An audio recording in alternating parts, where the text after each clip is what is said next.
Okay, so thanks again, everyone, for tuning into this installment in the National Fellow Online Lecture Series. I'm Robbie Bowers at Emory Sports Medicine in Atlanta, Georgia. I'll serve as the moderator for tonight.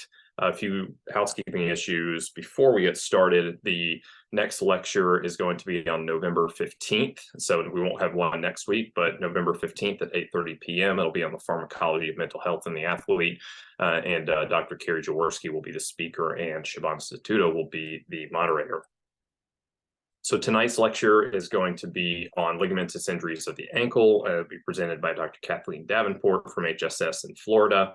And again, before we get started, a couple housekeeping issues. Again, I've heard this over and over with this series. This is not to serve to take the place of any of your individual programs didactics. Is to serve as an adjunct. We want to provide the fellows with direct access to a wide and diverse group of AMSSM members. And also a goal of this is to assist in CAQ exam preparation, both for fellows and then for those taking the research. As far as how tonight will go, just mute your microphone, turn off your video. If you have any questions as the talk progresses tonight, put those in the chat function. You can include your name in your program. After Dr. Davenport finishes with her talk, I will then ask her the questions based on what is placed in the chat.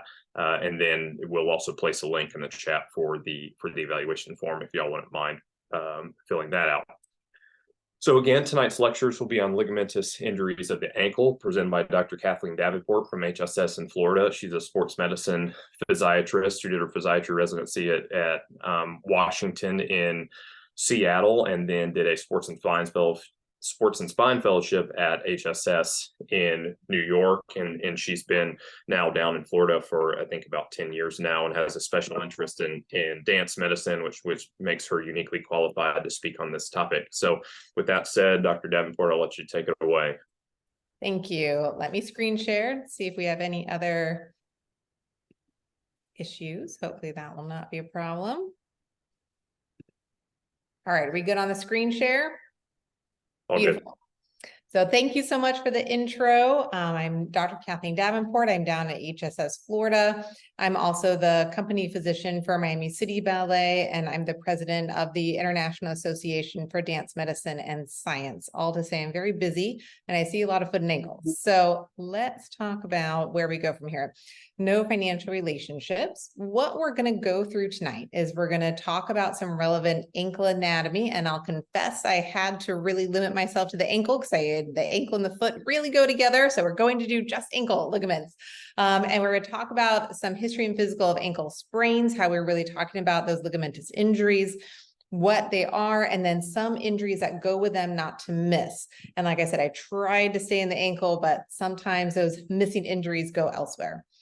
So let's talk about our anatomy review. So again, really focusing on that ankle joint. So the tibio-talar, maybe get into subtalar, but when we really talk about the ankle, most of the time we're really focused on that tibio-talar joint. So we're going to be focusing especially on the tibia, fibula, and talus. That is where we're going to be focusing our anatomy. Sometimes we get additional crossover in terms of attachments with our other tarsal bones. So it's good to remember those. Always remind yourself of your foot and ankle anatomy.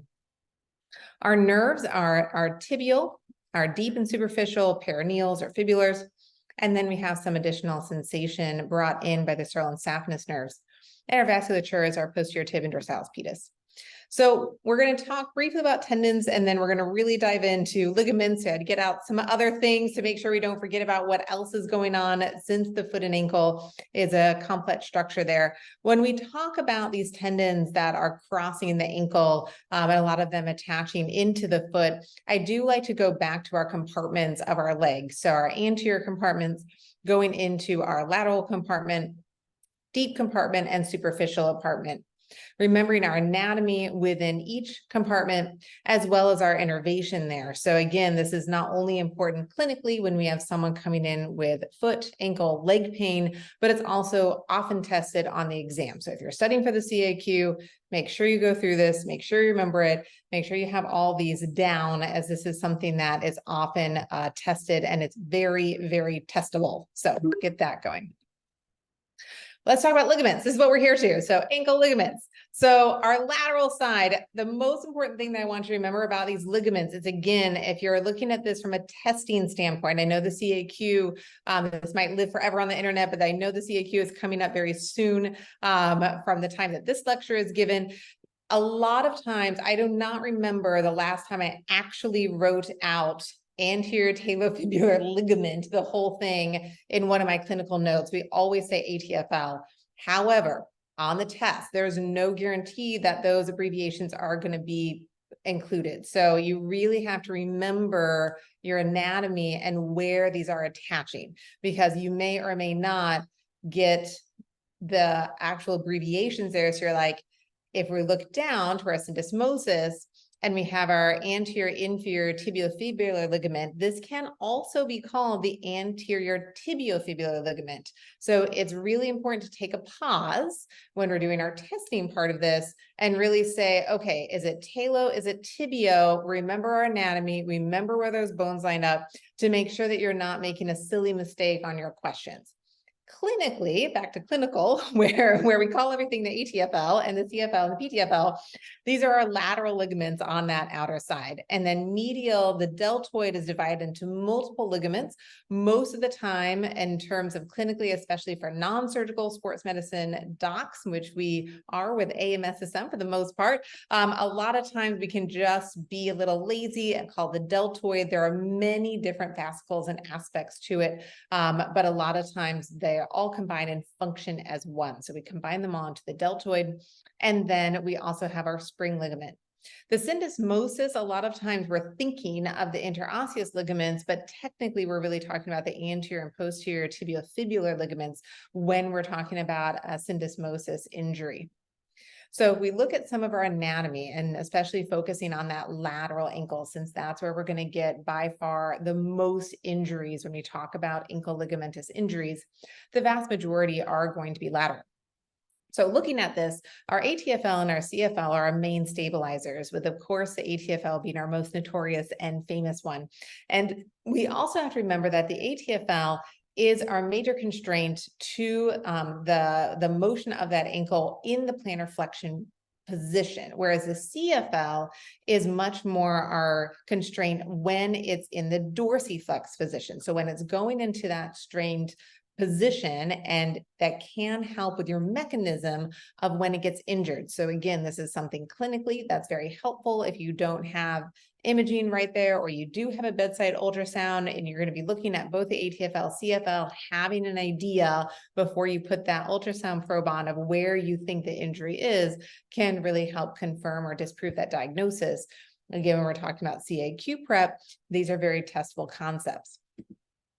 Looking at our medial ankle, so we have this whole complex of the deltoid ligament, and you can see, if you can see my mouse here, there are many different parts of it, but we call it the deltoid. It functions together. You can see how thick it is, and especially compared to the lateral side. So that's why the medial side, we get less ligamentous injuries, and we get more worried when we have a mechanism hurting that medial side that something else has taken on that load. Are we having an additional fracture? Are we having an additional chondral injury?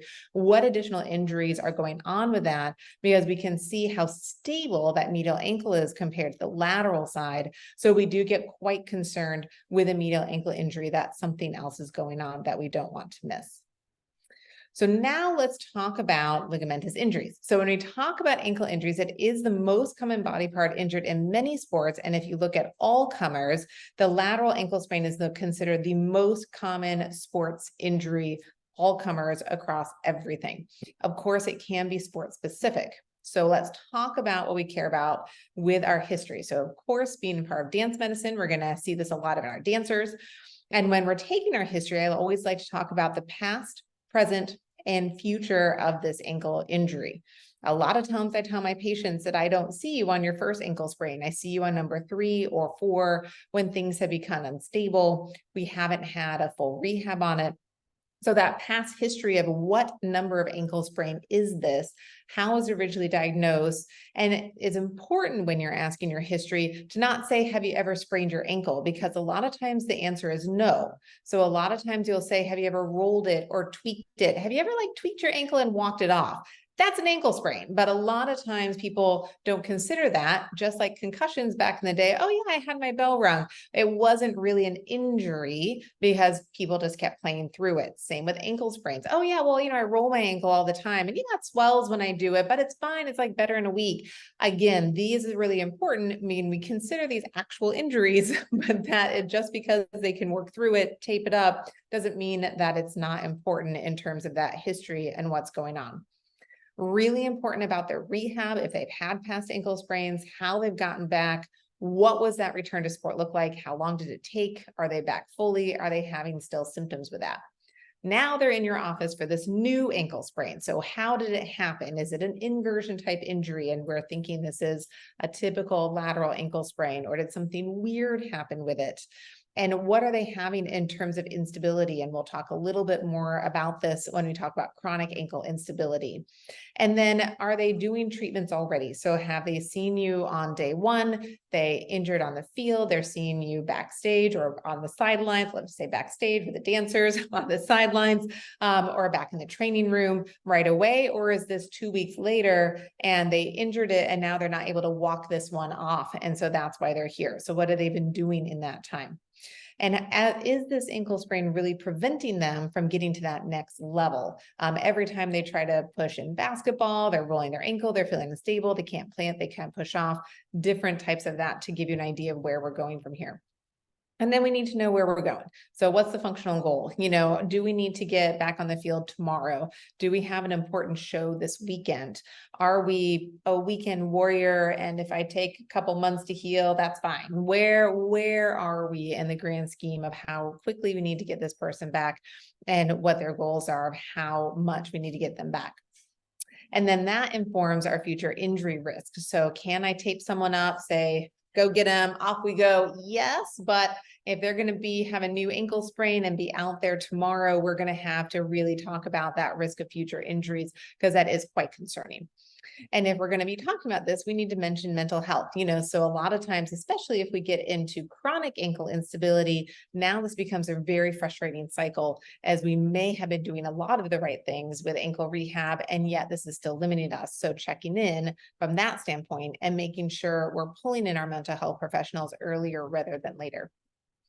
So now we take a look at the ankle. So what's it look like? How acute is this? How chronic is this? The swelling and the bruising pattern is honestly everything when I'm first looking at a new ankle injury in my clinic. And timeline is everything. As I like to say, gravity works. So if we start up at that lateral malleolus with, let's say, a bread and butter ATFL sprain, if they're seeing me a week later, they're freaking out because their foot is swollen, and it may just be gravity swelling the foot, and it may not actually be a foot injury. So really important. A lot of times people will take pictures on their phone and they're like, do you want to see when it first happened? I'm like, yes, I do. I do want to see when it first happened. Let me take a look at that ugly swollen foot and let's take a look at this. It can really let us know, okay, we're looking location wise where this is bothering you, and that can really inform where we need to focus. Do we need to add in a foot x-ray? Do we need to add in other things? Does it currently have a deformity? Is it looking like an ankle, or is it looking like we have issues here? And of course, we're going to talk about our Ottawa foot and ankle rules. It wouldn't be an ankle lecture without Ottawa rules. And so the question is weight bearing. Can you walk? Are you walking into my clinic? Are you coming in on crutches? What are we doing? And then anything that got us there in terms of foot deformity.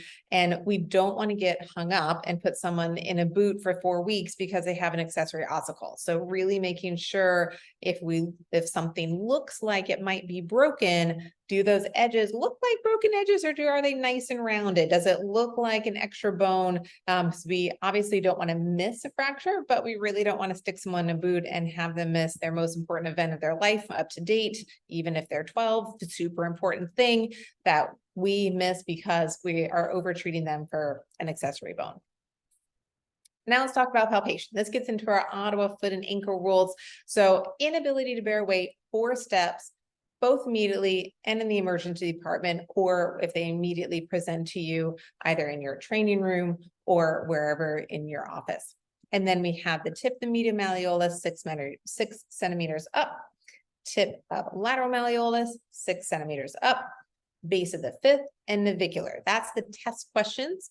Clinically, it's not just the base of the fifth metatarsal. You really need to palpate all the way along the metatarsal, especially in that inversion injury. Super easy to get a fifth met fracture and to miss it.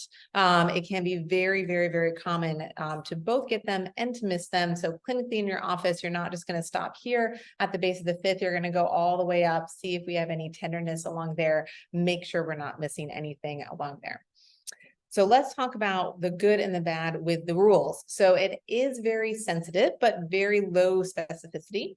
And again, these rules apply to when I'm supposed to get foot and ankle x-rays. That's when these rules were developed. As someone comes into the ER, do I get x-rays? And this is kind of where we are. So if we check these check boxes, we get x-rays. A lot of times clinically, we're going to get x-rays anyway with an acute injury, especially if they're seeing you a week later, still with pain, still unable to bear weight. So this is a little different.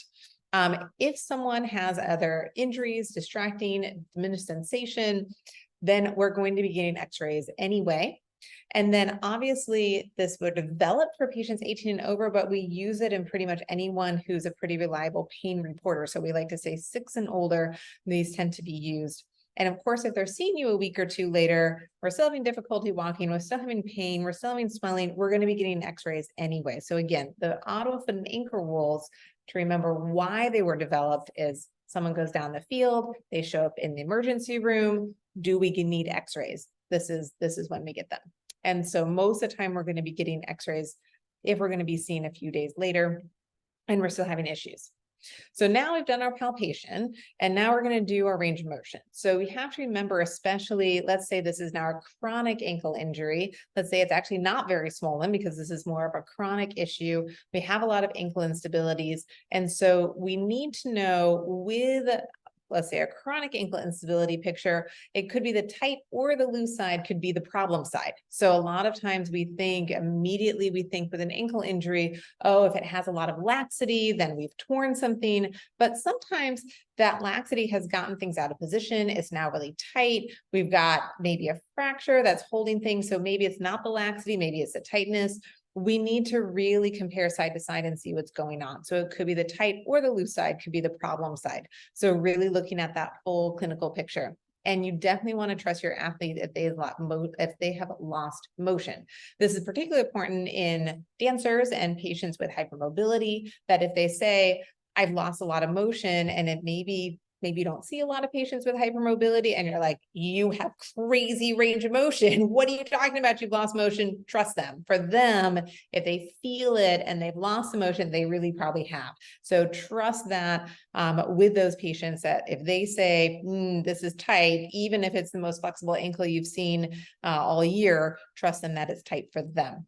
When we look at the range of motion, if it's safe to do so, I always like to include weight-bearing or sport-specific range of motion. So it can be very different. So passive, let's say we do our plantar flexion and our dorsiflexion, and then I'm doing it, seeing how they're feeling, they're doing it. But then I want them to stand up and say, okay, can we go on our toes? Can we do a lunge? And how does that work as well? Because now all of a sudden something might come out that we weren't necessarily paying attention to. How is everything tracking and working with that active? Obviously, if they're not able to bear weight, we have acute injury, we're worried about acute fracture. We're not going to be running around and having them do jumps and plies in your office. But if it's safe to do so, it's extremely important and helpful. Strength testing, you don't want to forget the foot intrinsic. So obviously you're going to be doing your dorsiflexion, plantar flexion, but you're going to include your inversion and eversion. And even though it's an ankle lecture, we love to include the feet, foot intrinsics, and things that cross the ankle, like your FHL, which is your big toe. That flexion can really help as well. So even though I'm trying to limit myself to ankles, making sure that we're looking at some of those foot mechanics can really help with diagnosing ankle injuries and seeing where we are in terms of those ligamentous injuries. Special tests. So you want to compare side to side. So your anterior drawer is more of your test for your ATFL, where your talar tilt is more your test for CFL. So these are important, again, clinically, when we're talking about if we have both of them markedly positive, that's going to help us grade our severity of our ankle injury. So clinically, very useful. It's also very useful on the exam, very testable. So ATFL, anterior drawer, talar tilt, CFL, so that we can remember those.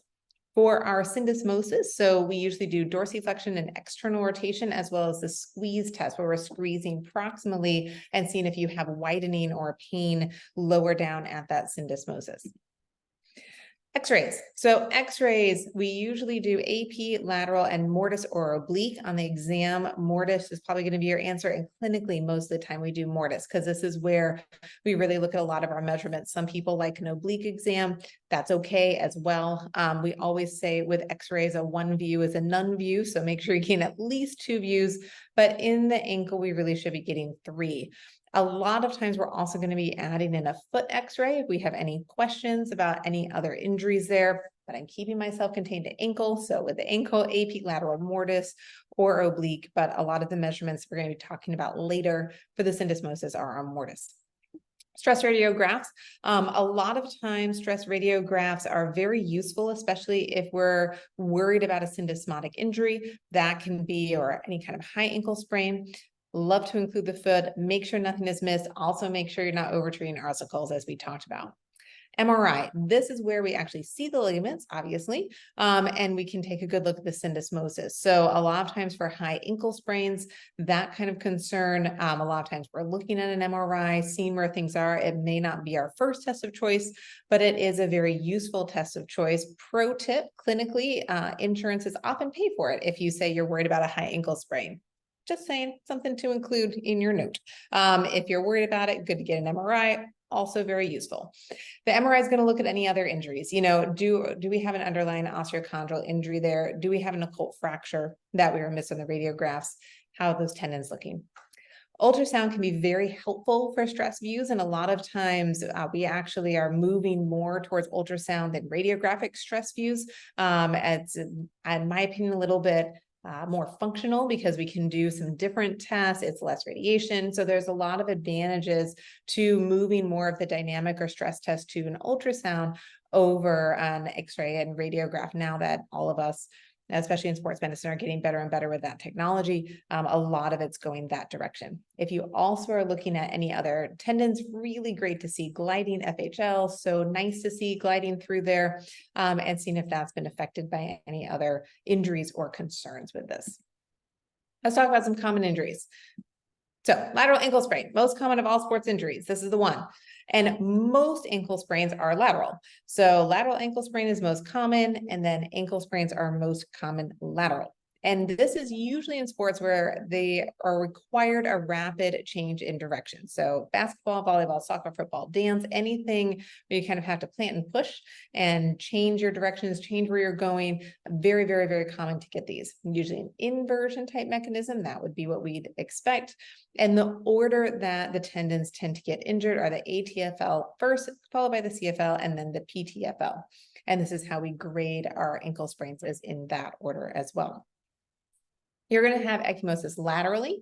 A lot of times you're going to have edema in the tibiotalar joint itself. So that can really limit some return to play for any kind of sport that really needs that full range of motion. A lot of times you have tendinous palpation over the ATFL where it attaches. And a poor proprioception is a very good thing to test when it's safe to do so. So I like to test proprioception as soon as possible and have them do single leg balance, knee soft, eyes closed, when it's safe, as soon as it's safe to do so. And I like to do this earlier rather than later, because it's really important in terms of getting that back for return to play. We know how important that is to get back. We know it's one of the last things to get back. We know a lot of times people do not get it fully back, and this can be one of the mechanisms that set people up for chronic ankle instability and multiple ankle sprains.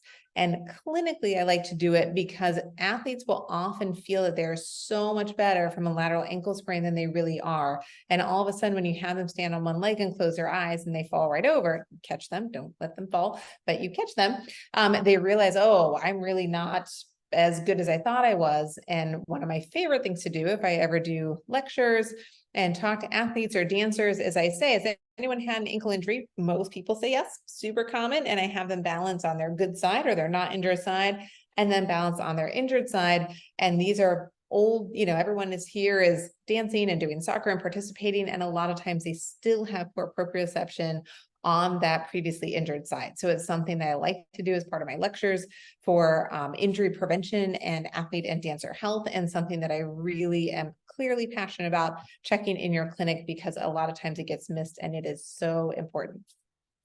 Diagnostic testing. Usually we're going to start with x-rays if we're checking out those Ottawa foot and ankle rules.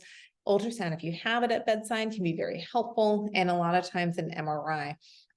We get clinically, a lot of times we get probably MRIs maybe too much or more than we need to make sure that we're not missing any injuries. And it can be very tricky with lateral ankle sprains of really when to get an MRI and not to get an MRI, because when they come in, they can look very scary, and a week later they look kind of amazing, you know. So if you are able to wait on an MRI and see them back in a week, a lot of times simple common lateral ankle sprains I will actually clinically follow very, very closely. And then sometimes we don't really need to give an MRI because I'm following very closely. They're getting better and better and better. We're able to send them off, play, do life.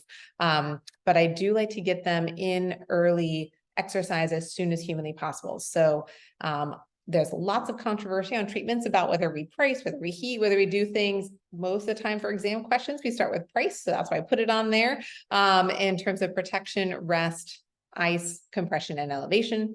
But I also start them on active range of motion. So I always say, draw the alphabet within a pain-free range of motion. I usually just say, if you do circles in and out, a lot of my let's say especially teenage athletes will do like 3 and 3, and then that's good for range of motion. Or on the other side, my overdoers to do like 100 and 100, and that's too much. So I like, draw the alphabet. It's a nice amount, 2 or 3 times a day, just in whatever motion feels okay. So if your little baby A is just an A, and your B is B, and you're not able to do the full range, that's okay. Well, that's fine. Just do whatever your ankle lets you do. Mm-hmm. I may put people on crutches if they can't bear weight. I actually like crutches better than a boot. So a crutch and a brace can get a more normal range of motion quicker a lot of times. So really protected range of motion, protected function. One of my dance medicine mentors who passed away last year, he would say nothing heals slower than an overtreated ankle sprain. So you really want to get these moving as quick as you can, and as quick as safe that you can do safely. You don't want to just hope the best and send them off, but you really don't want to over restrict these, put these in too many boots. I take a lot of my athletes out of boots rather than putting them in boots, because again, we really want to maintain as much function as is safe to do. Obviously, if there are other injuries, I mean, we're talking about a bread and butter lateral ankle sprain. This is not the same conversation for other ankle sprains, or if you have a high index of suspicion that something else is going on there, use that spidey sense. But if we're really talking about a bread and butter lateral ankle sprain, get them moving as much as we can. I love starting early physical therapy, starting with isometrics and then progressing, and then making sure we're really doing proprioception training. As soon as they can bear weight, I'm like, okay, brush your teeth on one leg, balance on one leg, be on one leg as much as humanly possible. Let's get that balance back ASAP. And then we're going to progress them through their full strength, motion stability, getting into sport specific, always really checking that proprioception and higher level balance. Medial ankle, so less common. And so we really do worry about additional injuries. So do they have a concomitant medial malleolus fracture? Do we have an osteochondral lesion? Do we have a talar dome contusion? So this is more of an eversion mechanism, sometimes a twisting mechanism. And because that deltoid ligament is so strong, we do get quite concerned about other issues with that. So with this, you're going to see more ecchymosis, obviously medially. You're going to have tendinous palpation through the deltoid, and you're going to have decreased range of motion. So same idea that you're going to get an X-ray and MRI. These, a lot of times, you're probably going to get more testing earlier. Technically, with a lateral ankle sprain, you really do not need an MRI. So if it's like bread and butter, lateral ankle sprain, follow it, get it back, it's going to be great. You really don't need an MRI for that, even though we might want one. Ultrasound can also be super helpful here. But honestly, with medial ankle sprains and high ankle sprains, which we'll go into next, a lot of times we're getting those MRIs earlier rather than later, because we're really worried about things that can be missed, because it tends to be a higher impact mechanism because we're talking about such stable structures. However, if we have a bread and butter medial ankle sprain, the treatment is very similar to the lateral ankle sprain, but our timeline is going to probably be twice as long. So a lateral ankle sprain, depending on the sport, I'll say we can probably get you back in 3 weeks to something basic. It's going to be 6 weeks if you're going to go full point, just because there's so much swelling. It takes a little bit longer. Medial ankle sprain, you're probably going to double that and you're going to go a little slower, but we can get that back. Syndesmosis, it is uncommon of all ankle sprains, and we see it more in collision sports because we have that higher impact and different rotational forces going through that. We really do worry about other injuries. Is an osteochondral lesion, occult fracture, deltoid syndesmosis can go together because it's in this like planted dorsiflexion and twisted motion. So we have this twist. So you're getting that inner part as well as the syndesmosis stress. And if that stress leads to the breaking point, then here we are. So you're going to see echinosis and edema, and a lot of times it's a little bit more, it's higher to see where that is. And you're going to have tenderness over that anterior fibular or anterior inferior tibiofibular ligament. The squeeze test, so squeezing high, you're going to either see or feel widening or have pain distally in that point. And then the ankle dorsiflexion with external rotation, so reproducing that mechanism of injuries. I will say I hate named tests. I know this name test is on the slide. I put it in there because the CAQ loves name tests. I like to describe the test so that anyone reading my note doesn't have to like Google whatever name that test is, because all tests have crazy names. But if you're studying for the CAQ and that's why you're on this, know your name test, because sometimes those are listed under their name and not with actually their function. So as physiatry, we love function, but the CAQ does love a good name on a test. So note to self. So taping above the ankle is one of my favorite things to do, even diagnostically, to see if this is a syndesmosis injury. Because if you tape around, if you go right above the medial laterals and really tape that syndesmosis and have them walk around your clinic, they're going to be like, oh, this is amazing. It feels so good. And that usually you're like, oh, okay, this is probably an injury to the syndesmosis. And they do great with adding in tape there. So your diagnostic tools, this is your mortise view. So this is your serious injury here. So we have the tib-fib overlaps. This is a huge gap. When I really say a quick and dirty rule of thumb is in this area, the tibia and the fibula should always have some overlap. So if there is zero overlap, be concerned. It's usually not widened this much. This is a very drama case, but you want to look for any kind of overlap there. And then your medial tibiotalar space, so over here, the widening over there, and then between the tibia and the fibula. So these are all areas that you want to look at to make sure that you have this widening. Again, this is a very drama case, and my favorite quick and dirty in the clinic is to really look as, are the tib and fib, is there some kind of overlap? And if there's some overlap, I'm feeling a little reassured. And if they're like, I can't convince myself there's really overlap there, I'm like, okay, as everything, we have more check boxes that are concerning than we get quite concerned. MRI is your test of choice, but the ultrasound can be super helpful in terms of that dynamic. Is it stable? And if it's unstable and really widening, it's an ortho referral, so it is very, very helpful to have an idea of is this truly unstable and widening, and then we send to ortho to consider putting a pin to hold that together. So return to play is way longer than your lateral ankle sprain, and we don't let them play through the pain. And it's important to say that because you can play through pain with a syndesmotic injury. So many times we'll see these later as like, oh, we were getting back, and then it just really doesn't feel great, and this is one that you could theoretically try to push through, especially a grade 1 injury. And then it's just like really hitting the wall does not feel good. So we usually do partial weight bearing or non-weight bearing. I tend to do weight bearing as tolerated this is the one time I will boot or a lot of like a very severe brace. And if they cannot bear weight, so weight bearing as tolerated really means as tolerated. So if you can't bear weight pain-free, we will put them with crutches as well. So, and then really adding that syndesmotic tape, your patients will love you if this is their injury. And then gradual progression back. I usually tell them it's going to be a good 12 weeks before they're full. I always love to be wrong and be a little bit earlier, textbook would be 6 to 12, but it can be a while before they're really back fully. If they're having laxity, so if they really are having whitening, especially weight-bearing whitening or views, you're going to send to ortho, because a lot of times they're going to have a hard time healing in that area, and they're going to decide to pin it. Chronic ankle instability. So there's different kinds of chronic ankle instability. There's mechanical, which is structural. So I've torn all my ligaments and my ankle cannot be stable.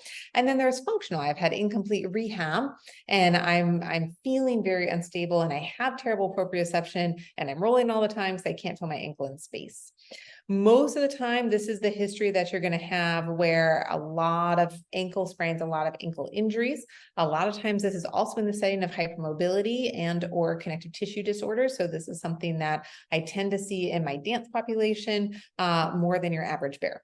So a lot of times we have a lot of ankle sprains with this. And the most important thing on history is the number of instability events and mechanical symptoms. So instability events, and you'll ask it like this: are you rolling your ankle? And they'll say, yes, that's why they're here. And you say, well, you're rolling it like every single time you walk down the sidewalk, like once a week, you're walking on your college campus. Can you make it across campus without rolling your ankle? And they'll be like, oh, no, not at all. Like maybe I roll it once a year. I'm less panicked. We can do rehab. We can do a lot of things. If I'm like, well, I mean, at least once a week, I'm basically falling, or catching myself from falling because I'm rolling my ankle, I have a lot more concerns about their rehab potential and non-surgical potential, and I'm going to have a much lower threshold to consult ortho on that if they're having very frequent instability events. And of course, with mechanical symptoms, we're also worried about a loose body in there. Do they have an old osteochondral injury? Do they have an old fracture that now has some loose body flowing around that I'm going to have to consider an earlier consult to ortho, or can I keep them non-surgical? You really want to test both sides when we're doing our laxity tests on exam here. So your talar tibia, your anterior drawer, very important bilateral, because if they, again, we see this a lot in our connective tissue and hypermobility population. So we're going to have some laxity, but do we have a good endpoint, and where are things? Proprioception is everything. I've never met someone with chronic ankle instability who can balance really well, so we need to test that. And definitely looking for impingement, which could be posterior or anterior, depending where that talus is sitting in that tibial talar joint. A lot of times we say that the diagnosis is important for stress x-rays. That's a very exam question. We don't always get those, but on exam, we will definitely say that that is something that we get. We're definitely going to be getting an MRI if we haven't had one. This is usually someone with a long history of a lot of issues. Most of the time they're coming to me with multiple MRIs, but if not, we want to make sure to get one. Non-operative, we really work on rehab, and more rehab in terms of physical therapy with major proprioception training. Taping tends to give good proprioception feedback, and then working on brace, orthotics, and then operative if we fail that. Couple things not to be missed. I had to limit myself on the not to be missed category because there's so many things that we could miss with an inversion type injury, and someone comes in with acute swelling in the foot and ankle. But we don't want to miss an osteochondral injury. Most commonly, we're going to see this in the talus, and the talus has poor blood supply. So the healing potential is not as robust. And this is often a lateral ankle sprain that's not responding. So again, you have someone come in, it looks like a bread and butter lateral ankle sprain. We're watching it. We get to like 3 or 4, and then we get symptoms of like, my foot is feeling more unstable. Like it just really doesn't feel right. And you can suddenly have an anterior drawer where you didn't really have one because everything is just not going great. And the kind of textbook sign or clinical sign that you really listen for is that they suddenly have kind of lost motion, where all of a sudden they're like, it's a little uneven, but now it's like pretty uneven, and you're like, why is that? And so those can be some classic signs of this missed osteochondral injury. So, and a lot of times you're seeing kind of this feeling of instability and this loss of motion because there's an effusion. So that's what we're looking for. But the ankle can hide an effusion, especially if let's say you have a larger football player, who's a bigger individual. Sometimes it can be really, really easy to miss an effusion in that larger ankle at baseline. So you really want to make sure that you're getting the MRI at this point, because most of the time, or at least half the time, the x-rays can be normal and it's very easy to miss these. If they're lower grade osteochondral injuries, then we can definitely keep them non-operative. We usually have to put them non-weight bearing to graduate to weight bearing as tolerated, and it's a long one. This is going to be a good 12 to 6 weeks. Sometimes I'll even prep people that it can feel like a good 6 months until they feel like themselves of really getting back. But textbook, we're going to say 12 to 6 weeks. Clinically, depending what we're getting back to and how high level and what we're asking of that ankle, are we going on full point? You know, what are we doing with this ankle? It can be longer till they're really feeling like them. Operative, if you see a loose body, fragment, anything mechanical, and if there is a large osteochondral defect, it's probably going to need at least an ortho consult, and oftentimes it's going to do best with an ortho intervention. Mason fracture. So again, this is fracture of the proximal fibula that we see a lot of times with our medial and syndesmotic injuries. So again, when we have a high suspicion of our syndesmotic injuries, we really want to palpate up that entire fibula and make sure that we're not missing a Mason fracture and that we're also getting full tib-fib x-rays. So if we have a mechanism that fits that dorsiflexion external rotation, we have concern that's going on for a syndesmotic injury, a lot of times we're going to add in tib-fib x-rays to make sure we don't miss that fibular head fracture. And if we see it, we want ortho to weigh in on that treatment plan. Fifth metatarsals I've seen many times clinically. They'll come to me 4 weeks after an inversion injury. I had one dancer who was doing great, already back to class, but just couldn't get on point because it felt a little off. Fifth metavulsion fracture. They're very easy to walk through, dance through, run through. Very easy. Again, our athletes tend to have what I like to call poor pain perception. I don't love the term high pain tolerance because it sounds like it's a good thing. It's not always a good thing to walk through a fractured foot. So I have very poor pain tolerance, and that can be very concerning in terms of this fifth metatarsal avulsion fracture. Of course, we don't want to miss our other fifth met fractures, which is beyond the scope of this. We have our Jones fractures, we have our spiral fractures, all the fractures of the fifth met we don't want to miss. But the avulsions I have seen clinically more times than I can count. Walking around, I've had people come in. I had a dancer come in 3 months after an inversion injury, and it took forever to get this avulsion fracture to heal. It healed, but they can be very easily missed. And so we really want to not miss those. We also don't want to overtreat things that are normal. So open growth plates can look terrifying. And so sometimes just getting a bilateral foot and ankle, trusting your spidey sense, okay, they're not tender over the base of the fifth. I got a bilateral foot and it looks exactly the same. Maybe it's a Salter one, you know, with a fracture through the growth plate. But honestly, most of the time we're over treating a regular growth plate rather than treating a fifth met fracture. So obviously if there's swelling there, pain, you have an index suspicion, treat it, don't miss it, but also don't overtreat something that just looks like a line on the x-ray when there's really no pain there and no issue. And you can get an accessory ossicle at that base of the fifth. So also don't be fooled. Are those edges smooth, or does it really look like a fracture? Usually these heal great. So you can actually be quite mean to these, run around on them, show up late, treat them badly.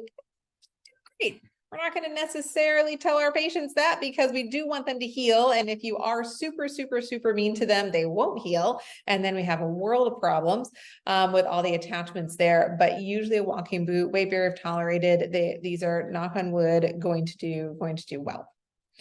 So let's go into some questions. And I am going to stop. Let me do my questions and then I'll see if we need to stop sharing so I can see the answers. So first question, 18-year-old basketball player comes into your clinic, right ankle pain. Oh, good, fabulous. The little pop-up came up.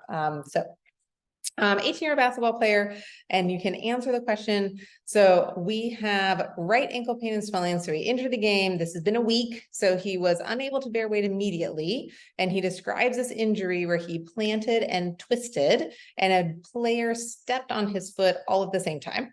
And then he's got tenderness to palpation between the fibula and tibia, negative anterior drawer, positive named test. And then what is the most likely injured structure? There are no abbreviations here. So this is very like my nightmare CAQ question of why is this not more clinical, but very testy question. So answer the question, and I am going to stop screen sharing so I can see. I'm bringing up our polls and quizzes. We'll give it another about 10 seconds. Okay, I was gonna say, I'll wait and see where we are.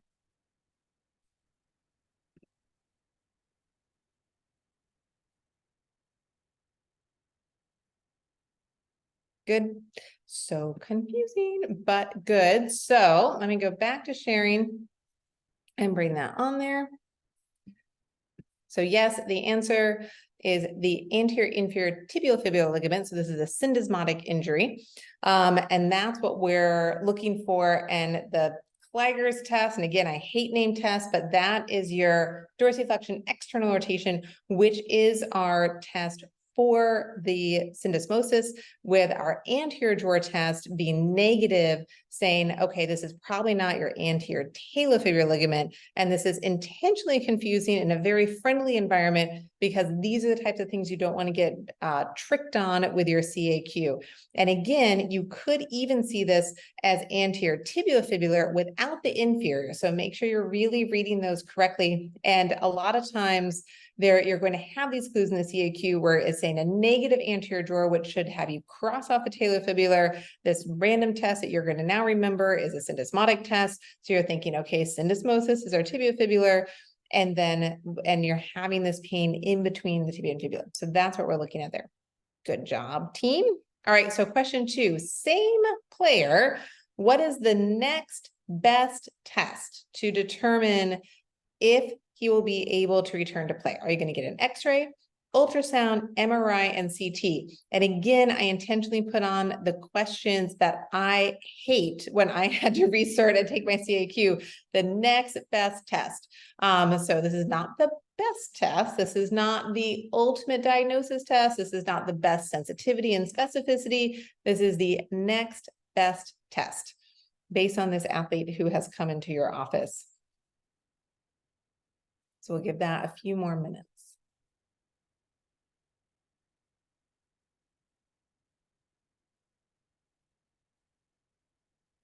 X-ray, correct. So the answer is X-ray. I really enjoy whoever put an MRI, because that's really what I always want to order, because it's really going to be the one that shows the structures the best. But the next best test to determine if you'll be able to return to play is going to be an X-ray.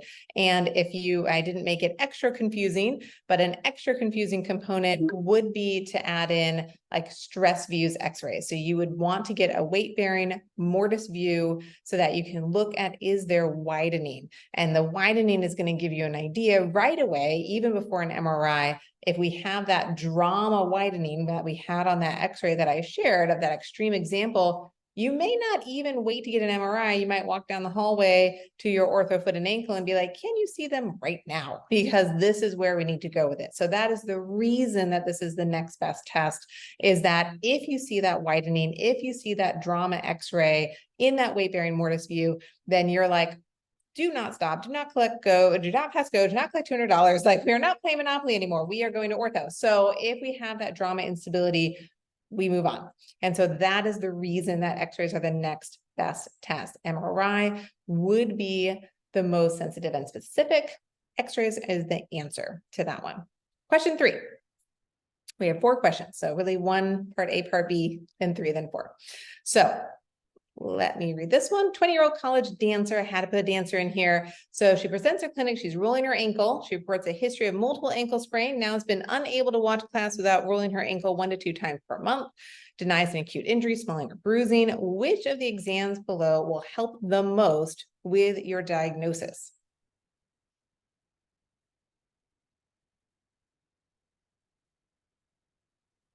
And again, this is a bunch of named tests, which I personally hate. And that's why I'm asking them, is because these are the ones that I don't particularly love to study as myself, because I don't find them very functional. I know what I'm doing in my exam and what that tells me in terms of which stressing the ligament, but they are so testable. So for CAQ, so many named tests. So that's why we're going to add these named tests.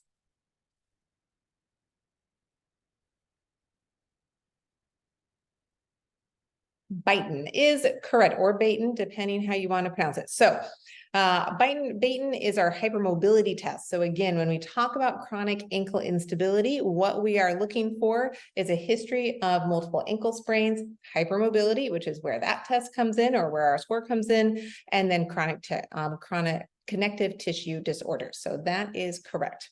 Good job, team. Last question. 40-year-old weekend warrior. Sorry, the pop-up quizzes come right in my questions. Comes to your clinic on Monday. He has left leg pain. He was playing soccer over the weekend. Another player collided him after he had planted his left leg. Difficulty bearing weight. Emergency to urgent care. He was told his x-rays were negative. Of course, he didn't bring them in with you, always the way, but he's like, yeah, but they told me I was negative. However, he still can't walk on it. So I was told they're negative, I can't walk. He has tenderness palpation along the mid and proximal fibula and over the syndesmosis. And I'm unable to accurately perform a squeeze test because even when I try, it's painful. So what is the next best test to order?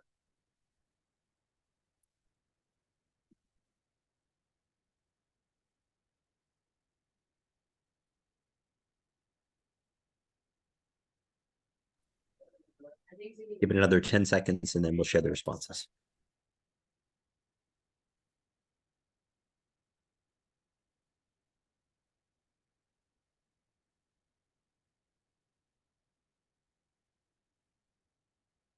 X-rays of the tibia and fibula are correct. So this one, we are worried about a Mason node fracture. So we have that tenderness. Some key things that you want to look for your CAQ is that tenderness proximally. So they're saying that we're having tenderness palpation along the mid and proximal fibula, as well as over the syndesmosis. So again, a Mason node fracture is that fracture of the proximal fibula, and that is often associated with the syndesmotic injury. So the squeeze test, again, is going to be squeezing more proximally along that fibula, so that if you can't press along there, it's why it's an extra handy test, is because you are squeezing in a place that the Mason node fracture can cause pain, but then you're also getting a diagnostic information about the syndesmotic injury. Very good. Good job, team. Okay, I'm going to stop sharing. We're about at time, but I know we started a few minutes late. So if anyone has any questions, we'll go from there. Thanks, Dr. Davenport. Really appreciate it. I'm going to pull up here, see if we have any. No, first of all, can everyone hear me? Yes. Yeah. Okay. Yeah. All right. All right. Good. We're good. We're good now. Okay. So yeah, if anyone wants to put any questions in the chat, there's nothing there now, but I had a few questions that I just kind of wrote down as we went along with things, maybe things you didn't touch on. So for, say someone has a lateral ankle sprain and does rehab but has just persistent pain, like some of their functional stuff comes back but they have some persistent pain, are there any procedures or injections or anything in this situation that you prefer to do, or do you hold off on doing any sort of injection or procedure or anything like that? Great question. So if we have a bread and butter lateral ankle sprain, before sticking a needle in something, I personally like to get an MRI first to make sure that, we know now a lot more about lidocaine being not the most cartilage friendly. So I don't want to stick some lidocaine in a tibiotalar joint and then find out there's an osteochondral defect there. That's not, I think, a very wise choice. So I don't love to do diagnostic I love to do diagnostic injections, but not before I really am making sure I'm ruling out an underlying, particularly osteochondral lesion or injury there, because I would worry about that. However, once we know that there's no osteochondral injury and we have persistent pain, especially lateral pain, it is very helpful to put some lidocaine, or sometimes we even put in some cortisone, depending how it looks, around the ATFL. If there's a partial tear, we can put in the sinus tarsi. We didn't even get into kind of sinus tarsi syndrome, which can be a really chronic area and a very frustrating area for both the patient and the provider to treat. And so putting a little injection around the ligaments or in the sinus tarsi. And then, of course, diagnostically, we can also put it in the tibiotalar joint once we're sure that that cartilage, it has no issue that we could affect. Cool, thanks. And you mentioned MRI. And so one question, we look at some of the test questions. MRI is not going to be the first choice on a test question a lot of times. But I was one of those people that answered on your question MRI on that first one. You were like, because that's just generally what I would have done. So are there any red flags or kind of clinical pearls that you look for that would make you get an MRI sooner rather than later with these ankle injuries? Absolutely. And full disclosure, I tend to be an over order of MRIs if there's a spectrum, just because a lot of times I am dealing with high level dancers and athletes, and we honestly just don't have 3 weeks to hope it gets better and then find out it's not. So that is my default. So if I have any questions, or clinical concerns, that is not the answer for the CAQ, not ever. And that is why I put that syndesmotic MRI question there, because if I'm worried about syndesmosis, I'm getting an MRI, I really am. And so I agree. With me to actually actual clinical reasons that I get an MRI, some of them have to do actually with that swelling and bruising pattern. So if anything, it's really obnoxious when my attendings did this when I was a fellow, but I'm like, well, if it just doesn't look right. But that's how it is. Like when you're this far out, you're like, the swelling pattern just it doesn't look right. And so if the swelling pattern just doesn't look like that focal swelling over the ATFL, that lateral sprain, if I'm starting to see a little fullness over the syndesmosis and I'm palpating through there and it's not right, if I'm seeing the swelling pattern just not being that kind of typical lateral swelling pattern, I have a very low threshold to get an MRI because I do worry I'm missing something. Or if the swelling is out of proportion to the mechanism, so if I do have someone who's like, oh, I just tweaked my ankle and their ankle's like, poof, I'm like, whoa. It makes me really worry that there's either something more or that there used to be something more, like maybe they had an old osteochondral lesion that now there's a loose body, it chipped off. So really that kind of clinical suspicion of swelling pattern or too much swelling in a place that I would not expect it. Okay, thanks. All the other, Ottawa foot and ankles, palpation, and that we kind of always talked about, but those are my little ones that I add. Yeah, I recently had one of those swelling out of proportion to kind of the story and the injury, and it was exactly like that. It was like, this just doesn't seem right. And so you just, and if I present that to one of our foot and ankle surgeons, they're without fail, every time it's like, just get an MRI. So I think that's kind of more real world where we are now. And then just one other, I guess, comment kind of question is, the early and aggressive PT in athletes, I think, as you mentioned, nothing gets better slower than an overtreated lateral ankle sprain. And so I actually have a friend of mine that is a physical therapist that recently had an inversion injuries ankle, a lot of swelling, but still classic kind of lateral ankle sprain. He said, you know what, I'm just going to be as aggressive as I can with this and just see how it does. And he was posting on social media the aggressive PT he was doing, and he was able to get back faster than you typically would see. And so I think that I agree with you, and that is, for a classic lateral ankle sprain, especially in an athlete, aggressive PT is kind of the way to go now, and not, maybe it's not right. Even if they do have some difficulty with ambulating, you don't put them in a boot for 2 weeks. You give, like you said, you give them a crutch they can use for comfort, a brace, range of motion, and then rehab them quickly. So I definitely agree with that for sure. We do have a question from Dr. Bador in the chat, and he says, you mentioned injecting the sinus tarsi. So he's asking, the sinus tarsi is just a hollow space. There's no specific biomechanical function for these sinus tarsi, is there? Kind of framing that as a question. Yeah, I mean, as far as we know, the sinus tarsi is just something there to really annoy patients and providers altogether. So it can have some connection.